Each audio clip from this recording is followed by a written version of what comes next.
Pemirsa, pandemi COVID-19 belum berakhir. Meski pandemi COVID-19 di Indonesia sudah terkendali, risiko terjadinya kenaikan kasus aktif COVID-19 masih tinggi. Epidemiolog dari Fakultas Kesehatan Masyarakat Universitas Indonesia, Pandu Riono, mengatakan dengan angka reproduktif di bawah 1, Indonesia akan bisa mengendalikan pandemi. Masalahnya adalah kemungkinan terjadi lonjakan kasus COVID-19. Berdasarkan data yang ia miliki, tingkat reproduksi COVID-19 di tanah air per 6 Oktober 2021 mencapai 0,96% setelah mengalami penurunan dari 16 September 2021 yang sebelumnya sebesar 0,98%. Menurut Pandu, penurunan tingkat reproduksi COVID-19 itu merupakan hasil dari masyarakat tertib melakukan vaksinasi COVID-19 yang digencarkan.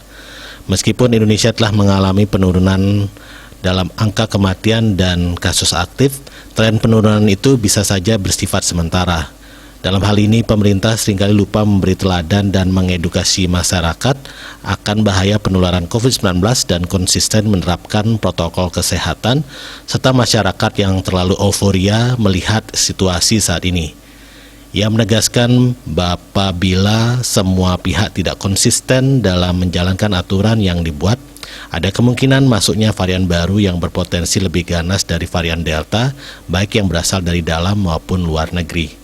Pandu mengatakan peningkatan kasus dikhawatirkan akan terjadi pada saat liburan hari Natal dan Tahun Baru, sehingga pemerintah perlu benar-benar menetapkan kebijakan yang diambil terkait dengan mobilisasi yang dapat menimbulkan tingkat penularan tersebut. Untuk dapat menghindari terjadinya lonjakan kasus aktif, Pandu menyarankan agar masyarakat tetap mengikuti vaksinasi tanpa membeda-bedakan merek vaksin, karena vaksin terbukti efektif dapat melindungi diri dari bahaya COVID-19. Ia meminta masyarakat untuk tetap mematuhi protokol kesehatan, bersedia untuk ditesting dan tidak menyembunyikan status diri apabila terbukti positif COVID-19. Bali Pos melaporkan.